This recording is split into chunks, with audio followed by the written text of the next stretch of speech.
Alors mes amis, on se retrouve à nouveau avec notre grand cher ami. Bon, j'ai le droit de dire quelque chose. Je dirais la moitié de mon âme. Oh, Oui, absolument. Je n'ai plus aucun doute aujourd'hui que nous sommes... bon, il y a aussi la moitié de l'âme par rapport au féminin, mais il y a aussi, vous savez que le Hari Akadosh dit que Rabbi Akiva était la moitié de l'âme de Moshe Rabbeinu. Moshe Rabbeinu, la Torah écrite, et Rabbi Akiva, la Torah orale. Ça veut dire en vérité la Bina et la Malchut. Exactement. Puisque la Torah écrite c'est la Bina, la Torah orale c'est la Malchut. Et donc, depuis le temps qu'on est ensemble, je n'ai plus aucun doute que... Bon, le problème c'est qui est oral et qui est écrit. Voilà. En tous les la cas... Torah orale est liée au féminin, la Torah écrite est liée au masculin. Voilà, qui est féminin ici? C'est celui qui réalise. Voilà, celui qui réalise. En tous les cas, voilà, aujourd'hui on va parler de la sortie d'Égypte parce qu'on est vraiment dans les parachiotes de la sortie d'Égypte. Et bien sûr, comme on le sait, le mot Égypte n'existe pas dans la Torah. C'est le mot Mitzrayim, comme malheureusement tous les traducteurs qui n'ont rien compris à la Torah traduisent par l'Égypte. Mais en réalité, le mot Mitzrayim veut dire les limites, le monde des limites. Et la sortie des limites, ça veut dire que le maître du monde nous a hissé à un niveau qui est au-dessus des limites de ce monde, ce qu'on appelle Cherut en hébreu, la liberté, mais la liberté dans le sens profond du terme, pas la statue de la liberté bien évidemment, mais la liberté dans le sens sortir des limites, et comme on le sait, la liberté dans le sens authentique du terme se trouve au niveau de la Bina. Ça veut dire que la Bina a éclairé la partie d'Israël qui a accepté de sortir, et c'est comme ça que finalement, comme on le sait, le mois de Nissan, le mois de la sortie, est au niveau de la Malchut. La Malchut s'est unie à la Bina, ça veut dire que le monde d'en bas s'est uni à des forces qui sont complètement au-dessus de ce monde, et c'est comme ça qu'on a pu sortir. Juste pour terminer l'introduction, n'oublions pas que malgré tout, Hachem, et ça c'est une notion tellement importante, qui encore une fois démolit toutes les religions qui n'arrêtent pas de nous faire croire que si on est un bon serviteur de Dieu, Dieu fera tout le travail pour nous. On voit clairement dans la Torah que c'est faux. Dieu a éprouvé Israël et leur a demandé de faire quelque chose d'incompréhensible qui mettait leur vie en danger. Le jour où c'était la fête en Égypte, le culte de l'agneau, il leur a demandé de prendre l'agneau, de le tuer, de le faire en barbecue pour que toute son odeur se répande dans l'Égypte, pour agresser, pour provoquer les Égyptiens, donc de se mettre dans un danger inimaginable. Et Dieu les a testés pour voir est-ce que vous êtes vraiment des gens décidés, volontaires, forts, qui n'avaient peur de rien, parce que moi je ne suis pas prêt à faire sortir d'Égypte des religieux. C'est ça, c'est le Shabbat Agadol. Shabbat Agadol, exactement. Le Shabbat avant Pessah. Et donc de là on comprend, et j'ai terminé avant de céder la parole à la moitié de mon âme, que, ben oui c'est vrai, maintenant j'en suis sûr, j'ai plus aucun doute. Et donc, on voit de là encore une fois, quand on va enfin se réveiller, quand on va sortir de tous les mensonges que nous racontent les soi-disant représentants de la religion et nous font croire que si je sers Dieu, ça suffit, Dieu fera tout le travail pour moi. Non, non et non. Nous devons retrouver notre force, notre courage, notre volonté. Et nous devons affronter le mal et nous mettre en danger. Et seulement à ce moment-là, Dieu se liera à nous pour nous amener à la délivrance finale. Voilà, monsieur Ababou. Bien, alors Rav, bonjour. Évidemment, je suis très ému sur tout ce que vous avez dit. Et en tout cas, moi, je me sens extrêmement lié à vous, Rav, que ce soit clair. Et donc, la sortie d'Égypte. La sortie d'Égypte, c'est vrai qu'on sort tous les jours d'Égypte, 3 fois par jour, que la sortie d'Égypte, c'est une dynamique intérieure, individuelle comme collective. Mais la sortie d'Égypte, si vous voulez, elle se passe dans au moins 3 temps. Le premier temps, c'est le temps des Makot, le temps des plaies. Ce temps des plaies, c'est relié à 3 stades, elles aussi. Les premières plaies sont sous la terre, les deuxièmes plaies, disent les Rachamim, sont sur la terre, et les troisièmes plaies sont, n'est-ce pas, plus surnaturelles. Voilà, plus surnaturelles, comme les sauterelles et la mort des premiers-nés, etc. Alors, effectivement, et l'obscurité, bien entendu, et l'obscurité, la 9e plaie, évidemment. Maintenant, il faut comprendre une chose, c'est que les plaies sont reliées aux sphirotes. Hein? C'est-à-dire, les 7 premières plaies sont liées aux 7 sphirotes à partir du bas, et les 3 dernières plaies de la paracha Bo sont reliées directement aux 3 sphirotes d'en haut, ça veut dire Keter, Chesed et Bina. C'est-à-dire qu'à partir de ce moment-là, ces trois sphirotes-là sont complètement en dessus de la nature, complètement surnaturelles, extrêmement élevées, très très proches d'Hachem. Évidemment, il y a même des rachamim qui disent que le Keter, il faut le retirer des sphirotes. C'est trop élevé, ça rentre dans la pensée d'Hachem. D'ailleurs, entre parenthèses, on va être à 40 jours du matin de Torah, de recevoir la Torah. La Torah, elle est liée directement. Elle est directement à la fois à la Chorma, mais la Chorma d'Hachem, n'est-ce pas? Qui est elle-même dans la Bina. Qui est elle-même dans la Bina. La Bina est la maison de la Chorma. Voilà, la Bina va... Comme l'épouse qui prend la graine et qui construit l'enfant. Exactement. Et qu'on retrouve évidemment dans la Bria, qui elle-même va se retrouver dans la Malchoute.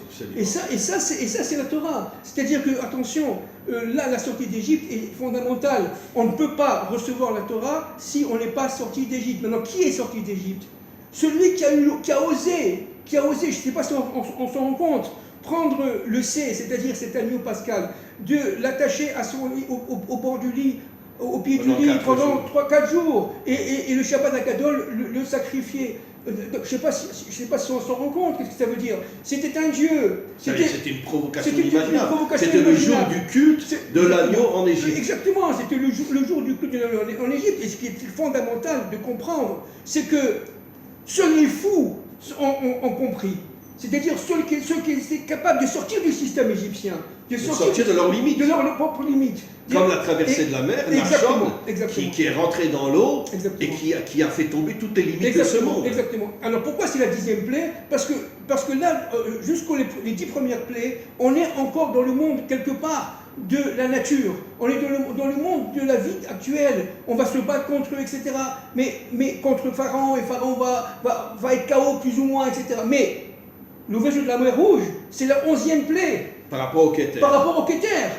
D'accord? C'est-à-dire que l'ouverture de la mer Rouge nécessite d'abord des forces surhumaines et surtout et c'est fondamental ce que je vais dire, c'est qu'avec le chiffre 11, on arrive tout simplement au miracle, au monde du miracle, c'est-à-dire au monde de la surnature complètement. Et ça, Amalek avait vu. Amalek avait vu, c'est pour ça qu'il a voulu couper le nom de Dieu en deux, Yudke, Vavke, et c'est dans 11. Si vous prenez il a fait tomber le Vav et le voilà, qui fait 11. C'est qui fait 11. Je ne veux pas de Keter. Voilà, et entre parenthèses, excusez-moi de vous interrompre, parce que ce que vous dites est tellement fort. Comme on le sait, le Yud E représente Dieu en haut, exactement. Le Vav E représente Dieu en bas, qui a pour valeur numérique 11, qui veut nous faire comprendre que tout le travail de l'homme, c'est de dévoiler la surnature dans le monde d'en bas. Dans le monde d'en bas, absolument. C'est ce qu'ils ont fait avec l'agneau et avec la traversée de la mer. Mais c'est pour ça qu'Amalek est venu attaquer très vite à la sortie d'Égypte, parce que grâce à l'ouverture de la mer Rouge, les biens Israël ont atteint le chiffre 11. Et là, ils ont dit, c'est pas possible, c'est la Géoula. Ça veut dire, c'est la fin de ma vie, c'est la fin de ma présence dans ce monde. Amalek est venu arrêter net le processus. Et en disant bien, vous n'allez pas chez les Philistins, vous n'allez pas. Qu'est-ce que c'est que les Philistins, en fait, à cette époque-là? C'est quoi? C'est, en fait, les 7 peuples des Cananéens, plus les 3 qui sont. Plus les Philistins. Ça fait 11. Voilà. C'est incroyable. Vous avez compris? J'ai fait un cours hier soir. Ah bon? À Tkoa. Ah oui. D'accord. Ah bon? Où j'ai expliqué exactement ce que vous dites, que les 7 peuples du côté ouest, c'est les 7 sphirotes du bas, exactement, qui sont abîmés par les 7 peuples cananéens. C'est ça. Les 3 peuples du côté ouest, est, c'est les 3 sphirotes du haut, pour l'instant abîmés par ceux qui vivent du côté est. Et la bande de Gaza, voilà, c'est le Keter. C'est le Keter. Les Philistins se sont accaparés le Keter. Exactement. Et même David n'est pas arrivé à les chasser. Absolument. Il n'y a que le Mashiach qui arrivera à les chasser. Exactement. Parce que le Mashiach est au niveau du Keter, au niveau de la Yechida. Mais vous savez pourquoi? Parce que les Philistins, c'est la 11e, j'allais dire la 11e tribu, la 11e force, mais à l'envers. Ça, il y a la force qui cache le Keter. Exactement. Exactement ça, c'est complètement fou. C'est exactement ce que j'expliquais hier soir dans un cours en hébreu. Je ne savais pas. J'ai fait un cours en hébreu. Alors vous comprenez, évidemment, je ne parle pas pour vous, je parle à ceux qui m'écoutent, vous comprenez l'importance de la sortie d'Égypte. C'est-à-dire, véritablement, avec cette 10e plaie, les plaies Israël sont arrivées au niveau du Keter, mais après arriver au 11e niveau qui est réservé à personne. Mais Amalek il comprend que si Israël reste au niveau du Keter, au niveau de la couronne, ils vont devenir un peuple de rois qui va amener la délivrance. Voilà. Et il vient et il les bloque. Parce que... Mais juste avant qu'Amalek vienne, qu'est-ce que dit Israël? Et Rachid dit, c'est ce qui a causé la venue d'Amalek. Ayesh Hashem bekirbenu im ayin. Oui, c'est ça. Oui. Est-ce que Dieu est en nous ou il n'est pas en nous, il est au-dessus de nous? Dit d'une manière très simple. Si Dieu est en nous, ça veut dire que finalement, on pourrait dire le divin se dévoile dans le monde matériel.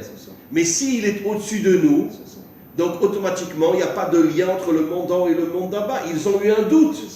Et à ce moment-là est venu Amalek. C'est ça. Et qu'est-ce qu'il fait Amalek?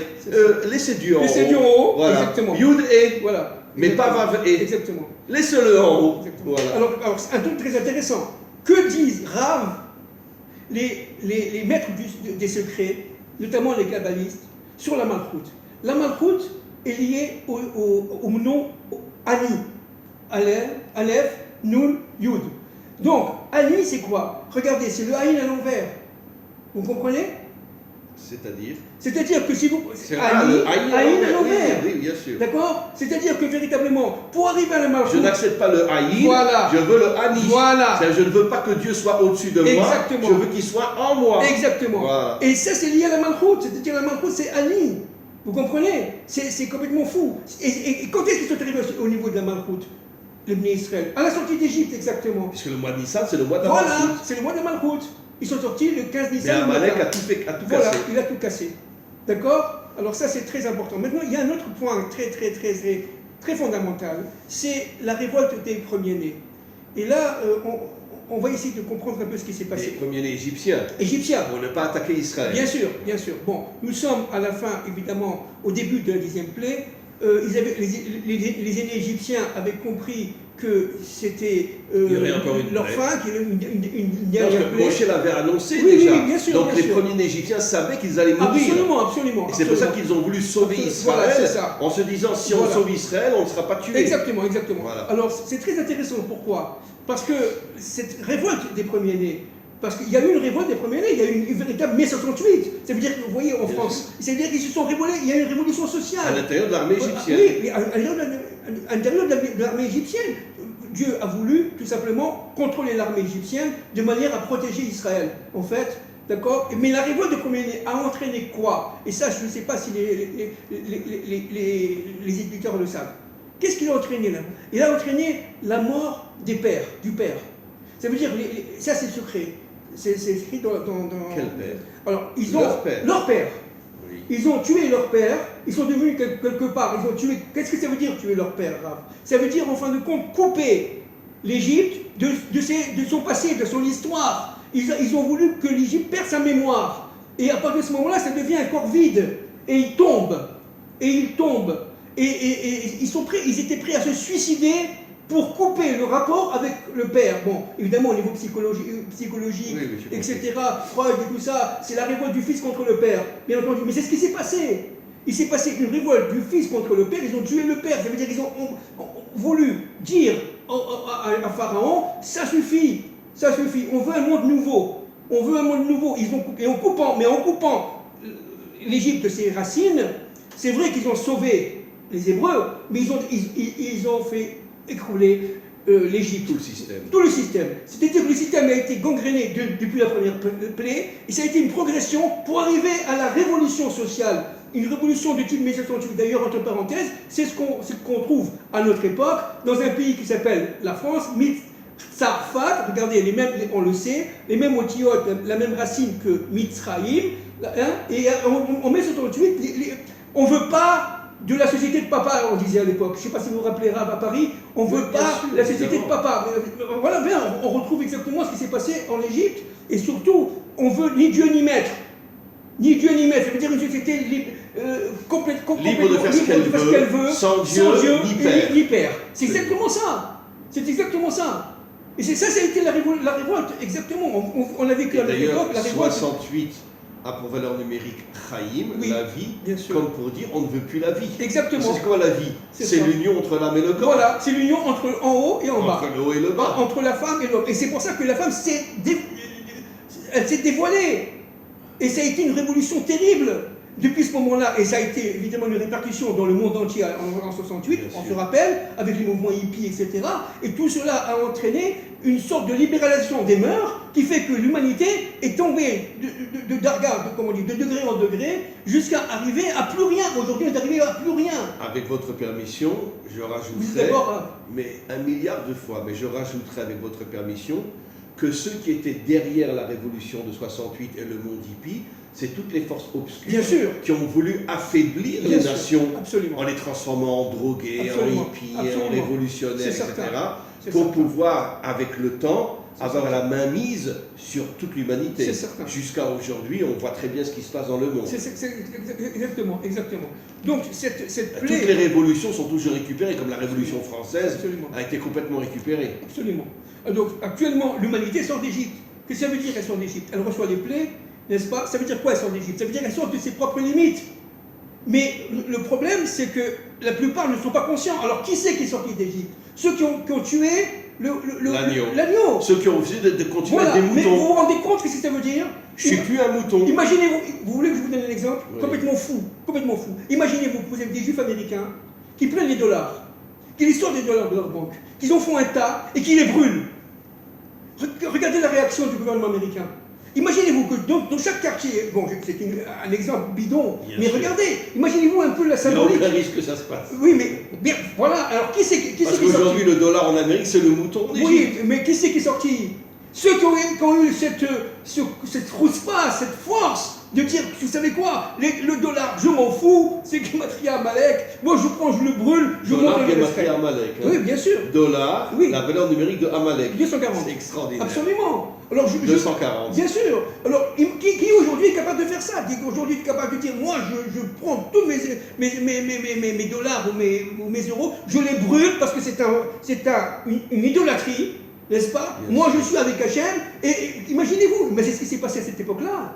C'est ce qui est passé à cette époque-là. Le mouton était le symbole de toute la soumission économique, sociale, religieuse de l'Égypte. C'est ça. Comme un mouton devant Pharaon. Ils ont tué le mouton. Voilà. On n'est plus à ton service. C'est ça, exactement. Malheureusement, il n'y a que 1/5 qui a eu le courage de le faire. Bien sûr. 80% des Juifs sont restés et ont disparu en Égypte. Bien sûr, avec le 9e plaie. Parce qu'ils n'ont pas eu ce courage. Bien Ils sont morts pendant la plaie d'obscurité. Bien sûr, le 9e plaie. Oui. Donc c'est incroyable. Et dans cette 9e plaie, qu'est-ce qui s'est passé en fait? Qu'est-ce qui s'est passé en fait dans cette 9e plaie? C'est quoi l'obscurité? Alors c'est vrai que les Rachamim disent qu'on ne voyait pas de plus de 2 mètres, etc. Bon, d'accord, mais qu'est-ce que c'est en fait? C'est l'obscurité spirituelle. Ça veut dire qu'il n'y avait plus rien, c'était un vide absolu. Tout était mélangé, on ne comprend plus rien, un peu comme aujourd'hui, n'est-ce pas? On ne comprend plus rien. C'est-à-dire que les valeurs ancestrales se sont liquéfiées. Il n'y avait plus vraiment de structure et de capacité de comprendre le passé, le présent et l'avenir. Vous saviez, on vivait au temps présent. Vous parliez tout à l'heure des Philistins. Le général d'armée des Philistins s'appelait Picol. Oui. Picol, ça veut dire ma bouche est partout. Exact. Qu'est-ce que ça veut nous faire comprendre? Comment la Torah nous envoie des messages vieux de millénaires pour nous faire comprendre ce que c'est aujourd'hui? Quelle est aujourd'hui la plus grande, excusez-moi l'expression, je vais le dire à Ladinovitch, la plus grande ordurerie qui existe dans le monde? La presse. Picole, ma bouche est partout. Exactement. Pourquoi? Parce qu'ils ils font tout pour nous affaiblir, pour nous mettre en panique, ils ne font que ça. La peur fait partie de leur stratégie. D'affaiblir les peuples. Absolument. D'affaiblir les peuples. Absolument. Je voudrais juste, avec votre permission, avant que... Oui, Picole, c'est-à-dire la bouche est partout, c'est la presse. Bien sûr. Aujourd'hui, la presse, elle est partout. Mais tout le système de la presse aujourd'hui, c'est d'affaiblir, de gonfler les chiffres, de nous faire croire que, etc., pour que les gens paniquent. Absolument. Parce que malheureusement, 80% des hommes et des femmes sont des moutons qui n'ont pas voulu sortir d'Égypte. c'est seulement 20% qui se révoltent. Exactement. J'ai entendu hier une chanson française exceptionnelle, j'en avais les larmes aux yeux. Ah bon? Oh là là, contre le vaccin, contre ci, contre ça. C'est des hommes et des femmes qui chantent de manière extraordinaire. Mais je me suis dit, mais on en revient toujours au même, parce qu'on a déjà La dit, France. c'est toujours la France qui a, au niveau d'une minorité, Bien sûr. qui a ce courage de la révolte. C'est ça. Et cette chanson, elle est fabuleuse, mais vraiment extraordinaire. Il se moque de tout ce qui se passe dans le monde aujourd'hui, mais avec des paroles d'une authenticité, d'une véracité, et il dénonce tout le système. C'est ça. Quelque chose d'absolument incroyable. C'est ça. Je voulais juste rajouter, si Amalek n'était pas venu, mais c'était la Géoula. c'était la Géoula. Bien sûr. Pourquoi? Parce que après, disent nos maîtres, il serait remonté pour se battre contre les Philistins et les chasser de la bande de Gaza. Et récupérer le 11. Et récupérer le 11, récupérer le Keter, mais attention, mais la bande de Gaza, elle est sur quel territoire? Yehuda. Sur le territoire de Yehuda. Qui c'est qui a ouvert la mer? C'est Yehuda. Yehuda. Narshon. Ça veut dire qu'en vérité, Hachem voulait tester la tribu de Yehuda. Exact. Est-ce que vous avez le courage de faire tomber toutes les limites de ce monde? Et si vous réussissez, alors vous montez après avec toutes les autres tribus pour chasser les Philistins du territoire de Yehuda. Exactement. Et en vérité, la bande de Gaza, elle sépare le territoire de Yehuda de la mer. Bien sûr. La mer, Yam, valeur numérique Noun. Les 50 ports de la Bina. Absolument. Ça veut dire qu'en vérité, les Philistins jusqu'à aujourd'hui empêchent Yehuda, la Malchoute, de se connecter à la Bina et d'amener la délivrance finale. Exactement. Et le seul qui arrivera, et c'est ça le sol du Keter, le seul qui arrivera, c'est le Mashiach. C'est le Mashiach Ben David. C'est exactement ça, Garab, c'est exactement ça. C'est complètement fou. C'est complètement fou. Et d'où l'importance de ce qui se passe à Gaza. Vous comprenez? Parce que Amalek se trouve à Gaza. Les forces d'Amalek se trouvent à Gaza. On fuit au fin fond de ce territoire-là. D'accord? Il y a le Amalek en Israël, qui sont les Philistins. Bien sûr. Et le Amalek en dehors d'Israël, qui sont Hitler. C'est ça, exactement. On a deux Amalek en réalité. Les élites. Bien sûr. Les élites et les gouverneurs. Oui, absolument. Alors écoutez, je voudrais, j'ai pensé cette semaine à Abraham Livni. Abraham Livni, je répète, c'est un ancien chrétien jésuite qui est devenu juif, qui avait compris. Un juif exceptionnel qui avait qui a étudié avec les plus grands maîtres d'Israël. Les plus grands maîtres d'Israël, qui a fait son aliyah avec Nelly, sa femme, dans les années 60, en 1961. C'était d'ailleurs, entre parenthèses, mon voisin qui va demander Chaya à Jérusalem. Et il avait écrit le livre Le Retour d'Israël. Et dans Le Retour d'Israël et l'Espérance du monde, à la page ce livre, 210. Parce que c'est un livre que vraiment que tout le et monde doit lire. Un livre livre écrit par un ancien évangélique qui est devenu un juif d'une dimension qu'on ne peut même pas expliquer, comme Rabbi Meir, comme Rabbi Akiva, comme les plus grands maîtres d'Israël étaient tous soit convertis, soit de descendance convertie. C'est un grand maître. Et vraiment, je conseille, et surtout au Bnei Adam, de lire ce livre, car c'est un livre absolument hors du commun. Absolument. Alors, je répète, Abraham Livni, Le Retour d'Israël et l'Espérance du monde, édition du Rocher, bibliophane. Alors, regardez, dans la page 210, n'est-ce pas? Regardez ce que dit Abraham Livni. Les civilisations sont mortelles. Toutes sont passées, et la nôtre passera aussi, car elle est aussi mortelle. Notre histoire présente ne peut pas se situer vraiment dans la continuité d'une longue aventure de l'histoire des hommes. L'homme vit dans l'optique étroite, Mitzrayim, voilà, l'étroitesse d'un présent immédiat. La carrière, la maison, la famille, les distractions, les loisirs, l'argent qui assure la commodité et le confort matériel. L'homme moderne n'a pas de passé. Il a rompu avec toutes les traditions et rejeté tout héritage culturel, aussi bien que moral. Je voudrais presque dire que ceux qui ont le moins de passé, c'est les juifs galotiques. Exactement. Qui, avec tout ce que l'histoire nous a montré, qu'à chaque fois que les juifs réussissent dans un pays, le pays se retourne et les extermine. Exactement. Comme les juifs allemands. Exactement. D'accord? Aujourd'hui, c'est en train de se passer, ça va se passer en Amérique, mais les juifs n'ont pas de mémoire. Les juifs n'ont pas de mémoire. Je parle du juif galotique, bien évidemment. Mais attention, la différence entre l'hébreu, qui lui a une mémoire ancestrale, qui se relie à ses pères. Parce que l'hébreu se dit ivri, qui veut dire le passé. On est connecté au passé. Voilà. Aya, Ové, Iye. Voilà les noms d'Hachem. Aya, Ové, Aya. Qui sont le nom divin. C'est le nom divin. Le passé, le présent, le futur. Le Dieu créateur, le Dieu du commencement, le Dieu de la création, de Bereshit. Le présent, il est toujours présent partout, et il est ineffable, et il est présent dans toutes les structures, dans toutes les dynamiques de l'histoire, quelle que soit l'histoire, individuelle comme collective. Mais il y est, c'est-à-dire véritablement, il y a un projet directeur qui amène à un but. Et l'objectif, c'est la messianisation du monde. Quand Moshe a demandé à Hachem, avant la sortie d'Égypte, comment tu t'appelles, il lui a Voilà. dit Eyé, Hacher, Eyé. C'est ça. Ça veut dire que je ne m'occupe pas seulement du passé Voilà. et du présent, Voilà. je prévois tout le futur. Oui, dans mon plan. Eyé, c'est le futur. C'est ça, c'est dans mon plan. Dans mon plan, donc il y a toute la dynamique de l'histoire a un sens voulu par la volonté suprême, par la volonté première, qui fait qu'on passe d'un point A à un point Z pour pouvoir arriver véritablement à la messianisation du monde. Qu'est-ce que c'est que la messianisation du monde? C'est tout simplement la compréhension intrinsèque que Dieu est présent dans ce monde, C'est ça la royauté, c'est ça la malchoute. C'est ça la malchoute. Alors, c'est lui le seul et unique vrai dirigeant de ce monde, et il se sert de tous les méchants de ce monde C'est ça. pour cacher le processus de la délivrance finale. c'est ça. Alors, je continue. Il n'a pas non plus d'avenir et il n'a plus besoin de métaphysique et de morale. L'homme moderne. L'homme d'aujourd'hui, n'est-ce Oui. pas, l'homme moderne. À la limite, dit monsieur Abraham Livni, ce serait le monde de la matière et de l'oubli total. C'est cette détemporalisation de l'homme et sa réduction à des problématiques de jouissance spatiale sont bien évidemment la conséquence du rejet de la transcendance d'une parole créatrice. Abraham Livni. Il a tout résumé, vraiment, c'est extraordinaire. Il a tout résumé notre époque. Il a résumé en quelques lignes, en dizaines de lignes, notre époque.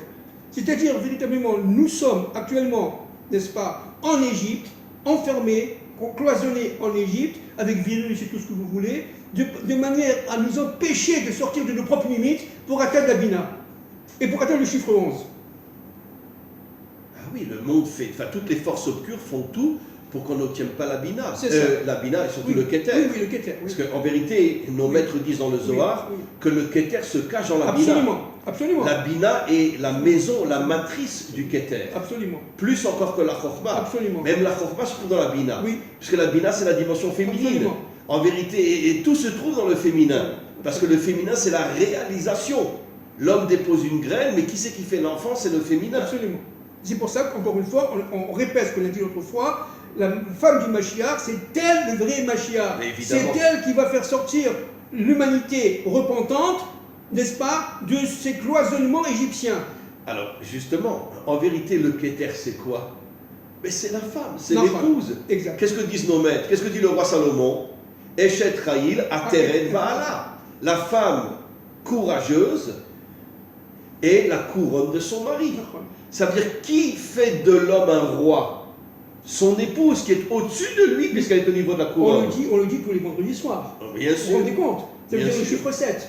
Eshet Raïl Miyimsa, Ça. qui a le mérite de trouver une femme courageuse. Malheureusement, tous les commentaires traduisent par vertueuse. J'ai envie de les étrangler, mais comment ils falsifient notre Torah de cette manière-là? C'est ça. Même les juifs qui traduisent. C'est une combattante. Chayil veut dire une femme combattante. Combattante, absolument. Absolument. Chayil, Chayal, un combattant. Absolument. C'est pour ça que la femme du Mashiach, qui sera d'ailleurs d'origine française, va prendre toutes les forces qui sont en elle et elle va les faire transmuter en force du bien. C'est la réparation du monde, c'est la réparation de Chava. Et c'est complètement fou. C'est-à-dire qu'en fin de compte, sans la femme, eh bien, il n'y a pas de messianisme du monde.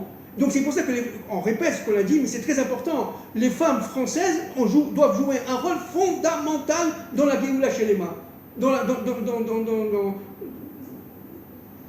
la délivrance finale. Mais vraiment fondamental. Vous savez que le Zohar dit que le nom Chava, Chet, première lettre, c'est la Bina. Oui. Vav et 11, c'est le Keter. Voilà. L'union entre le Keter et la C'est Bina. ça, c'est ça. Ça veut dire que la femme authentique, C'est ça. c'est la Bina qui contient en elle le Keter. Exactement. C'est pour ça que le roi Salomon l'a compris et appelle la femme la C'est une reine. couronne de l'homme. C'est une reine. Absolument. Et la femme soit reçue, on parle de la femme évidemment authentique, elle sera reçue comme une reine. Et c'est la malchoute. Et c'est ça la malchoute. C'est elle la Malchoute. C'est elle la malchoute. C'est elle la Malchoute. Qui est appelée Emma Malchoute? Ruth. Qui est appelée la matrice de la Malchoute? Ruth. Qui a engendré David et le Mashiach? Ruth. C'est ça. C'est ça. Exactement. Donc finalement, même David et même Mashiach doivent tout à leur matrice qui est Ruth. Exactement. Qui va sauver le monde? C'est Ruth. Exactement. C'est Ruth. Exactement. Qui descend, évidemment, on l'a dit de nombreuses fois, d'une crapule, excusez-moi l'expression. Mais parce que c'est la lumière de la délivrance qui se cache dans l'obscurité. Exactement. Donc est-ce qu'il faut être optimiste? Oui, parce qu'actuellement nous sommes dans l'obscurité, incontestablement, mais de cela sortira la lumière. Parce que la lumière est enfouie dans l'obscurité. Donc c'est pour ça qu'il faut être extrêmement optimiste. Et eux, ils veulent nous inculquer la peur, mais nous, on faut chasser la peur de nous-mêmes, n'est-ce pas? Se réveiller, se révolter d'une manière intelligente, bien entendu, de manière à pouvoir faire pousser en nous la féminité qui va se déclarer comme étant la reine, j'allais dire, du monde. Et c'est le côté féminin qui doit réagir. D'ailleurs, en hébreu, Isha, le E fait allusion à la Malchut, Esh fait allusion à la Gvura, c'est que la femme, c'est la force de la Malchut. Exactement. C'est la véritable force de la Malchut. Exactement. Avec votre permission, je voudrais revenir sur quelque chose, sur un point très important qui va justement confirmer tout ce qu'on dit. Vous savez qu'Amalek était un double bâtard. Bien sûr. Puisque son père a eu une relation avec une femme mariée, ils ont une fille, et après le père d'Amalek a couché avec cette fille, et il a mis au monde Amalek. Avec Timna. Avec Timna, donc oui. Un double bâtard. Oui. Bâtard par l'adultère et bâtard par l'inceste. Oui. Mais vous savez que les Philistins, dont on parle au tout début de la paracha, sont des bâtards eux aussi. Ce sont des Cananéens. Non, mais ce sont des bâtards. Oui, absolument. Que les Kaslouchim et les Patrousim, qui étaient des familles égyptiennes, plusieurs fois par semaine, s'échangeaient leurs femmes. Ça, je ne savais pas. C'est dans Rachi, fin de Parchat Noir. Les Philistins sont des bâtards eux aussi. Les Égyptiens, quand ils ont vu des centaines de bâtards, les ont chassés. Oui, c'est ça. Et eux, ils se sont installés sur le territoire de Yehuda pour empêcher Yehuda de se connecter à la Bina. Pour confisquer le chiffre 11. Quels sont les deux plus grands ennemis d'Israël? C'est ça. En Israël, les Philistins. En dehors d'Israël, Amalek. Les deux sont des bâtards. C'est ça.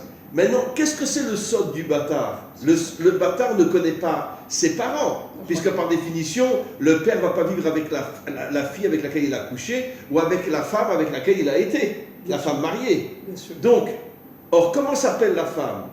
Ezer Kenegdo. Ça veut dire que c'est ça la différence entre l'uniformité et l'unité. Le couple, c'est l'unité. Nous ne sommes pas pareils, nous ne pensons pas toujours pareil, nous n'avons pas le même caractère, mais nous nous respectons et nous nous unissons comme un puzzle. Exactement. Qu'est-ce que c'est l'uniformité? Exactement. C'est une dictature qui veut que tout le monde soit pareil. Exactement, c'est ce qu'on dit. Amalek et les Philistins. Mais c'est ce qu'on dit aujourd'hui. Exactement. Amalek et les Philistins, c'est le monde de l'uniformité. C'est ça, exactement. Puisqu'ils n'ont pas connu leur père et leur mère. Pour cela, ils veulent détruire l'autorité de l'être. Voilà. C'est exactement ça. C'est exactement ça. Donc en vérité, Amalek, c'est quoi? C'est ce qu'on vit aujourd'hui. C'est ça. On veut transformer tous les peuples d'une manière uniforme, tous au même service de toutes les forces obscures qui sont dans ce monde. C'est exactement ça. De manière à tout simplement casser la famille, on l'a déjà dit de nombreuses fois, détruire ce noyau central, n'est-ce pas, qui est le centre, l'essence même de la création, qui est l'homme et la femme. L'homme authentique, bien sûr, et la femme authentique, bien entendu. Et donc, mais comme on sait que le mal sait très très bien par où pêche l'homme, alors il veut absolument, par toutes sortes de technologies aujourd'hui, etc., faire tomber l'âme humaine de manière à ce qu'il n'y ait pas cette rencontre entre l'homme et la femme. Et d'ailleurs, l'âme, la Neshama, est au niveau de la Bina. Bien sûr. Sortir des limites. Absolument. Qui est connecté à son âme authentique aujourd'hui? On peut les compter sur les deux doigts de la main. Absolument. Pourquoi? Parce que qui a la Bina en lui aujourd'hui? On a la Neshama en nous, mais qui est connecté à sa Neshama? Mais encore, la Neshama, elle n'est pas forcément révélée. Non. Elle est complètement cachée à l'intérieur de nous.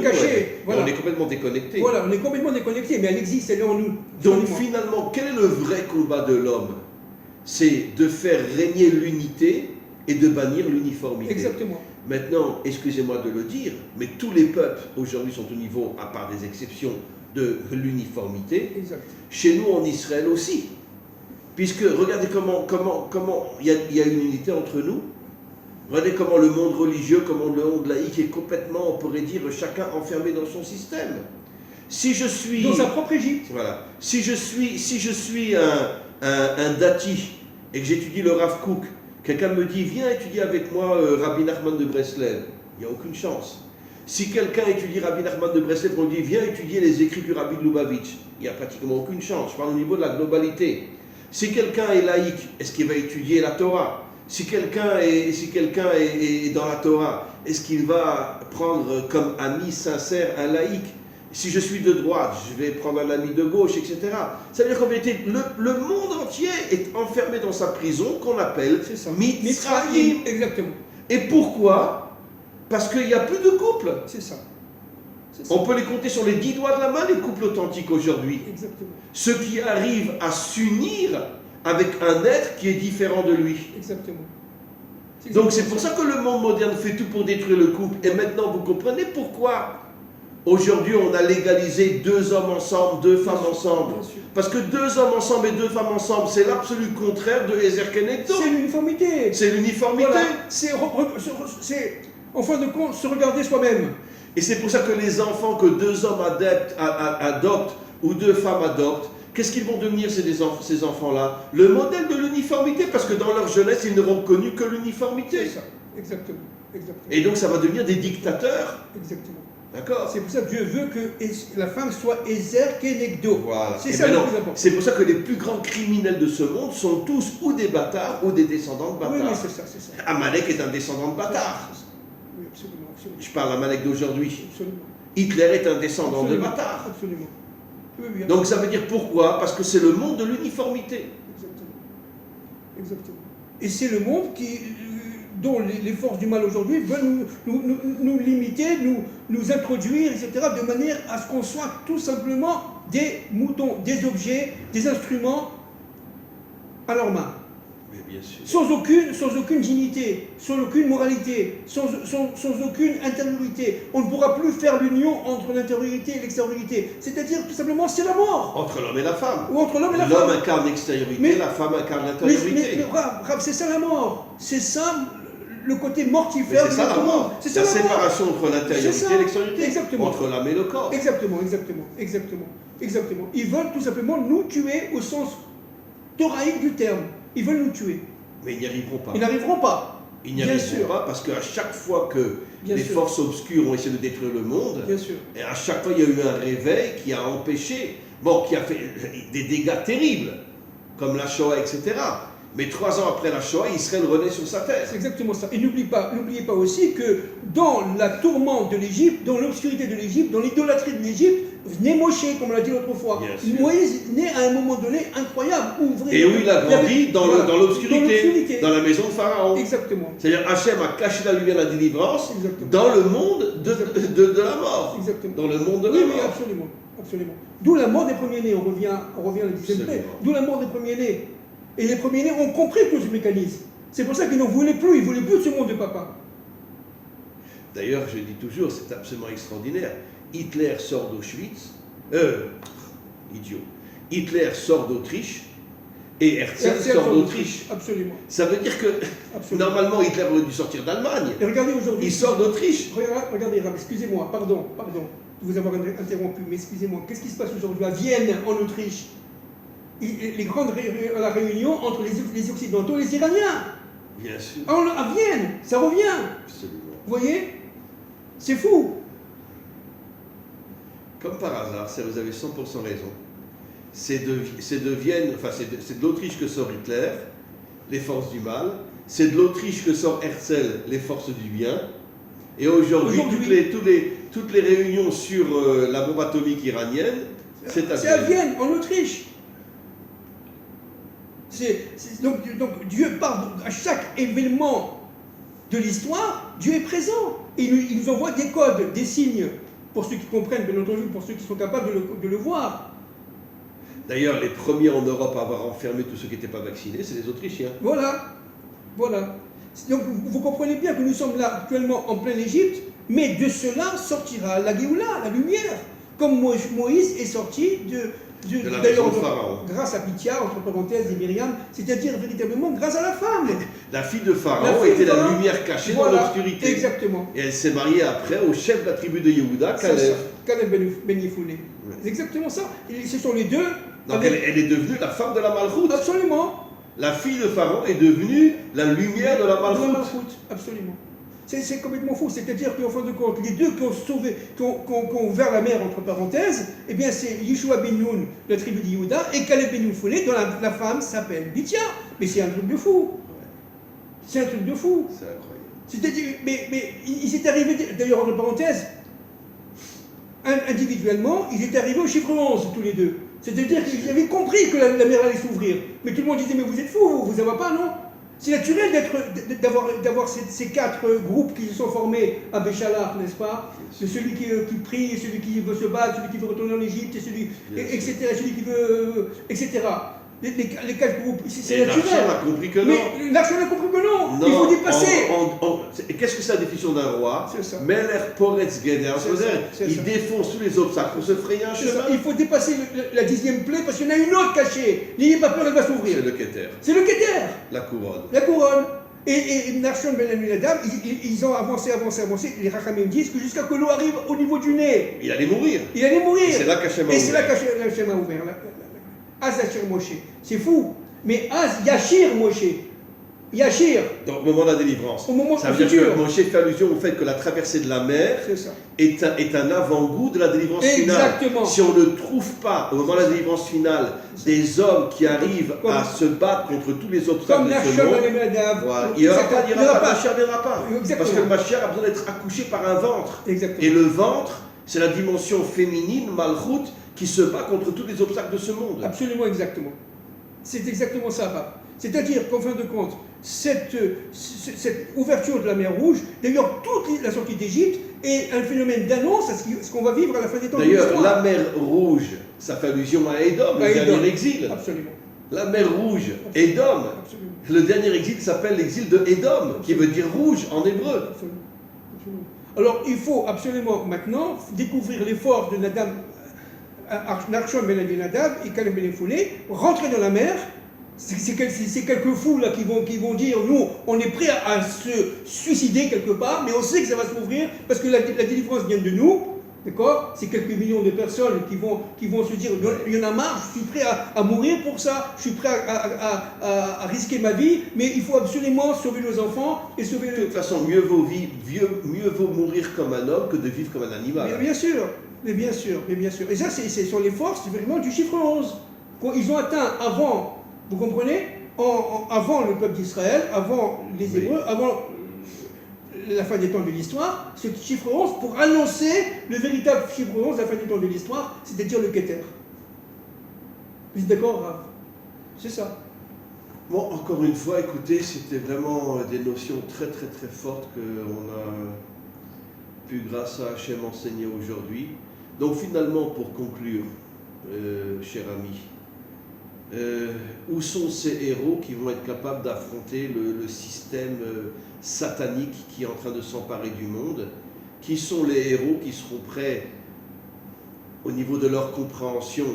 Parce qu'il y aura, oui, un miracle, mais au niveau de leur compréhension, qui seront prêts à risquer leur vie, même à sacrifier leur vie, pour que le monde puisse être sauvé. C'est ce que Narshon a fait quand il est rentré dans l'eau. Où sont ces hommes? Ils vont se révéler. Ils vont se révéler avec l'ampleur des événements. C'est-à-dire que Kadosh Baruch qui est derrière tout ça, évidemment, c'est sa volonté unique, c'est sa volonté cachée. Kadosh Baruch est caché, il ne fera rien tant que ces hommes-là ou ces femmes-là rentrent dans la mer, il ne fera rien. Mais dès que eux rentreront dans la mer, alors le miracle va se produire. Par le chiffre 11, entre parenthèses. Le chiffre 11 étant le chiffre du Keter, du chiffre des miracles. Au-dessus complètement au-dessus de ce monde. Mais pour cela, il faut faire le premier pas. Akadosh Baruch Hu attend qu'on fasse le premier pas pour se dévoiler et dévoiler ses forces. C'est ce qu'on va vivre maintenant, oui. Si Dieu veut, Bezrat Hashem. Donc il faut être à l'affût de tout ce qui se passe dans le monde, notamment de ces mobilisations populaires. Aujourd'hui, elles sont secondarisées, bien entendu, elles sont relativement limitées, mais de plus en plus des gens commencent à se réveiller. Il faut continuer, n'est-ce pas, à réveiller, de manière à ce que les forces de Narshon ben Aminadab et de Caleb ben Yefoulé se révèlent en eux et faire sortir, n'est-ce pas, l'humanité de l'Égypte, de la torpeur. Et Dieu interviendra à ce moment-là avec fracas. Parce que ça... Mais grâce aux héros qui seront le ventre de la délivrance. C'est ça le ventre de la délivrance. C'est Narshon ben Aminadab et Bithia l'avait compris. C'est pour ça qu'elle a voulu se marier avec Caleb Ben Yefoulé, entre parenthèses. Midjak est avec encore le chef de la tribu de Yehoudi. Bien sûr, bien sûr. Vous vous rendez compte? Donc nous sommes là en train de revivre la sortie d'Égypte, mais cette fois-ci de l'humanité. Bien sûr. La sortie d'Égypte du temps des Hébreux avec Moïse, c'était un phénomène d'annonce de la sortie d'Égypte qu'on va vivre maintenant et qu'on est en train de vivre actuellement avec les plaies, les macotes, etc. Évidemment que le virus, c'est une plaie. Il faut comprendre ça. Bien sûr. C'est une plaie et il n'y a pas que le virus, n'est-ce pas? Parce qu'il va y avoir évidemment l'effondrement des systèmes financiers. C'est une plaie aussi qui s'annonce. Bien sûr. Jusqu'à la mort des premiers-nés. Bien sûr. Vous comprenez? Jusqu'à la mort des premiers-nés. Voilà. Écoutez, merci beaucoup, beaucoup, beaucoup, beaucoup. On va mettre fin à ce cours qui était vraiment, encore une fois, extraordinaire. Je m'excuse de le dire, hein, c'est un petit peu orgueilleux, mais je pense que tous ceux qui écouteront ce cours comprendront que notre but, à M. Ababou et moi, c'est pas de vous enseigner la religion, mais c'est de réveiller le monde. Réveiller le monde, de former une armée d'hommes et de femmes forts, volontaires, décidés, courageux, qui n'ont peur de rien et qui seront capables de faire tomber tout ce système satanique qui veut s'emparer de l'humanité tout entière. Amen. Amen. Merci beaucoup.